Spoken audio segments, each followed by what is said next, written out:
Washington ডিসিতে কি হচ্ছে বাংলাদেশ নিয়ে। আপনারা জানেন যে বাংলাদেশের সর্বশেষ স্বাধীন প্রধানমন্ত্রী শেখ হাসিনা ঘোষণা করেছেন যে উনি বাংলাদেশে ফিরবেন, ওনার ফাঁসি হলেও বাংলাদেশে ফিরবেন, ওনাকে জেল হলেও বাংলাদেশে ফিরবেন।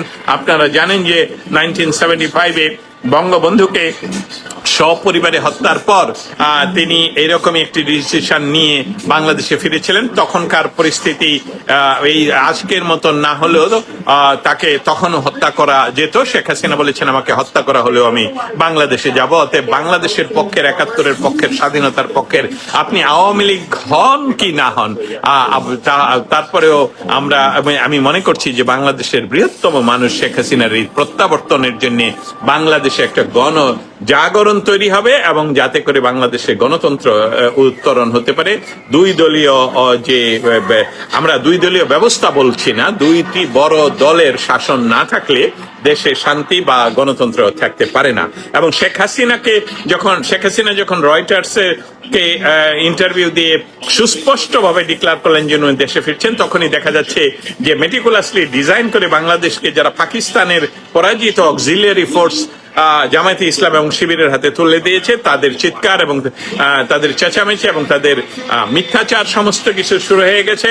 শেখ হাসিনা বাংলাদেশের মানুষ, শেখ হাসিনা বাংলাদেশের সর্বশেষ স্বাধীন প্রধানমন্ত্রী, উনি দেশে ফিরবেন। ওনার বিরুদ্ধে আমরা জানি যে একটি তথাকথিত কোর্ট তাকে ফাঁসির রায় দিয়েছে, যেটা উনি চ্যালেঞ্জ করেছেন। এবং আমরা যারা আইনশাস্ত্র নিয়ে পড়াশোনা করেছি তারাও জানি যে এটা আসলে সেই কোর্টের আসলে জুরিসডিকশনই পড়ে না, কারণ আন্তর্জাতিক অপরাধ বলতে তখন কিছুই ঘটেনি। এবং জাতিসংঘের তথাকথিত যে রিপোর্ট, সেই রিপোর্টটি জাতিসংঘের অফিসিয়াল রিপোর্ট নয়, সেটাও আপনারা জানেন যে বাংলাদেশের সর্বশেষ স্বাধীন প্রধানমন্ত্রী যিনি যে শেখ হাসিনা, তিনি ঘোষণা করেছেন রয়টার্সের ইন্টারভিউ উনি বলেছেন যে ডিসেম্বরে উনি বাংলাদেশে ফিরবেন। এবং তাতে করে মেটিকুলাসলি ডিজাইন করে ওই ৭১ সনের পরাজিতদের কাছে যারা ক্ষমতা তুলে দিয়েছে তাদের গাত্রদাহ শুধু নয়, তারা ইতিমধ্যে প্রকাশ করেছে যে তারা সন্ত্রস্ত, তারা ভয় পাচ্ছে। একজন মানুষ যে ফাঁসির দণ্ডাদেশ নিয়ে দেশে ফিরতে চায়, তার দেশে ফিরলে তার কি হবে, তার ক্ষতি হবে, এই সকল আলোচনায় কারা যাচ্ছে? যারা চাচ্ছে না, যারা প্রমাণ করতে চাচ্ছেন না শেখ হাসিনা পালিয়ে যায় না, শেখ হাসিনাকে জোর করে অন্য দেশে বাংলাদেশের বিমান বাহিনীর বিমানে করে পৌঁছে দিয়ে সেই বিমান আবার বাংলাদেশে ফিরে আসে, সেই অফিসারগুলো ফিরে আসে এবং তারা এখনো পর্যন্ত বাংলাদেশের সশস্ত্র বাহিনীতে কর্মরত এবং সেই বিমান এখনো আমাদের বিমান বাহিনীর অংশ হিসেবে রয়েছে। যারা পালায় তারা তো আসলে অন্ধকারে পালায়, তারা দেয়াল টপকায় পালায়, তাদেরকে দেখা যায় না। অতএব আমরা মনে করছি যে বাংলাদেশের যেরকম দীর্ঘ সময় ধরে রাজনৈতিক একটি স্থিতিশীল সরকার এবং উন্নয়নের সরকার হিসেবে আমরা বাংলাদেশের জনগণ পেয়েছিল শেখ হাসিনাকে, এবং শেখ হাসিনার এই যে একটি আমি বলবো দুঃসাহসিক ঘোষণা, সেটাকে বাংলাদেশের মানুষ স্বাগত জানিয়েছে এবং বাংলাদেশের মানুষ প্রস্তুত আছে যে কোনো কিছুর মোকাবেলা করার জন্য। উত্তেজনাকর এই পরিস্থিতিতে আমি যে বিষয়টা দেখতে পাচ্ছি, আপনারা জানেন 1986 সনে আর্জেন্টিনা এবং ব্রিটেনের মধ্যে যুদ্ধ হয়েছিল ফকল্যান্ড নিয়ে। ফকল্যান্ডের একটি ছোট্ট দ্বীপ আর্জেন্টিনার পাশে আটলান্টিক মহাসাগরে অবস্থিত, যেটা ব্রিটিশ শাসিত বা ব্রিটিশের কলোনি হিসাবে ব্রিটিশরা দখল করে আছে বহু বছর ধরে, 100 বছরের উপরে।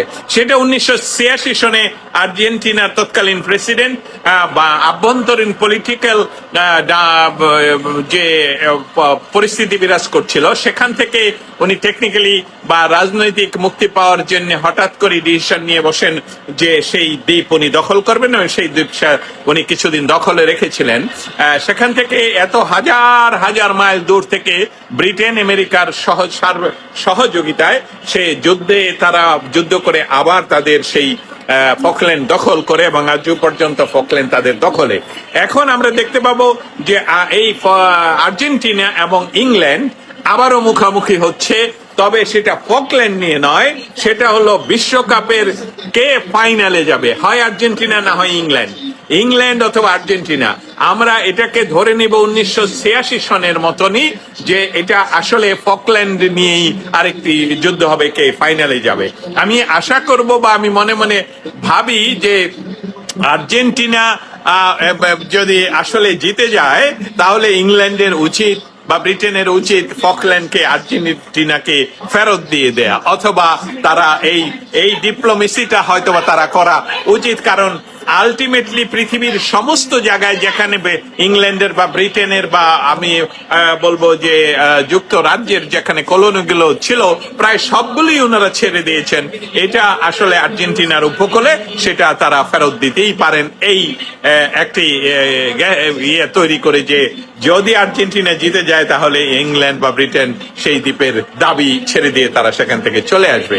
সর্বশেষ আজকের খেলার যে আমি ব্যক্তিগতভাবে যে সব বিষয়টা তুলে ধরলাম এতক্ষণ, সেটা হলো যে আর্জেন্টিনা আজকে তেমন আশানুরূপ ভালো খেলা উপহার দিয়েছে বলে আমি সমালোচনা করছি যে দিতে পারেনি, কিন্তু সর্বশেষ তারা পরপর একদম লাস্ট মুহূর্তে এসে পরপর দুইটি ভালো খেলে দুটি গোল করেছে। এই উত্তেজনাকর মুহূর্তগুলো যদি আগে পুরা সময়ে তারা তৈরি করতে পারতো তাহলে আর্জেন্টিনিয়ান সাপোর্টার, এমনকি সুইস সাপোর্টার অথবা ব্রাজিলিয়ান সাপোর্টার বা আমি বলবো যারা ফুটবল প্রেমী তাদের সকলের মন জয় করতে পারত।